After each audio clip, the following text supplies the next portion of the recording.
So let's talk about one of the most powerful and maybe one of the most misunderstood concepts in faith, the mercy of God. We're going to be drawing from some really insightful teachings from Pastor Oyewole to unpack what mercy really is, how it's different from grace, and how it can actively shape our lives. Let's dive right in.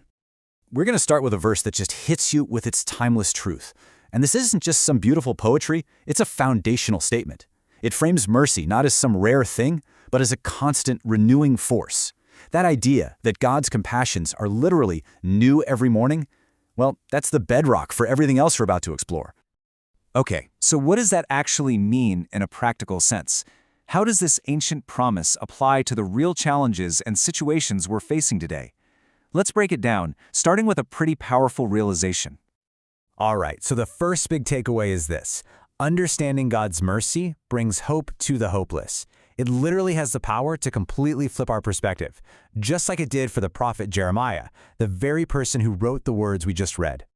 And the context here is what makes this so incredible. When Jeremiah was writing Lamentations, he was in the absolute depths of despair, surrounded by total destruction. His outlook was bleak. But then, right in the middle of all that, he makes a choice. He says, "But this I recall, and therefore have I hope." And what was that one thing he chose to remember? God's unending mercy. Just that one thought, it shifted his entire reality from despair to genuine expectation.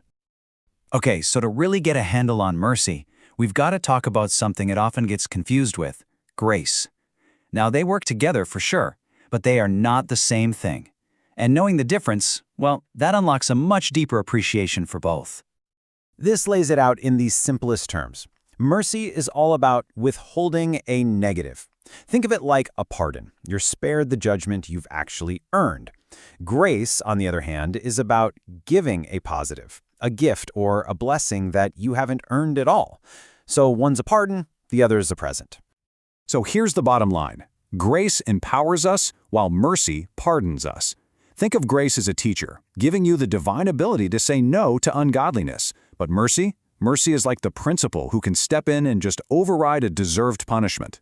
When David committed adultery and murder, the judgment was death. But mercy stepped in, it triumphed over that judgment, and it spared his life. This simple analogy is perfect because it shows us that grace isn't some magic wand. It's a tool that actually requires us to participate. So imagine you need to change a light bulb but can't reach it. Grace is the ladder someone leaves for you, making an impossible task possible. But here's the catch. Grace doesn't change the bulb for you. You still have to do your part. You have to climb the ladder and do the work. Grace is the tool that enables you to act. Okay, so we've separated it from grace. Now let's really focus on the incredible, dynamic force of mercy itself. This is not some passive idea, It actually does specific and powerful things in our lives. Just look at this list of what mercy actively does. It's a shield, keeping us from being consumed by the evil in the world. It's a guardian, preserving us from hidden dangers and wicked plans.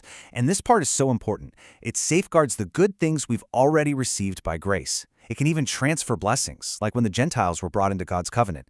And ultimately, it's the vehicle God uses to fulfill his sovereign purposes, like choosing Jacob over Esau. So what's really interesting is how our own actions fit into this whole picture. Turns out, there's a kind of spiritual principle at work here, a direct link between the mercy we show and the mercy we receive. You've heard it a million times, you reap what you sow. And guess what? It applies perfectly to mercy. The source points us right to David, who twice had the chance to kill his enemy, King Saul, but chose to show mercy instead. And that act of sowing mercy, it became absolutely crucial later on, when David himself desperately needed it.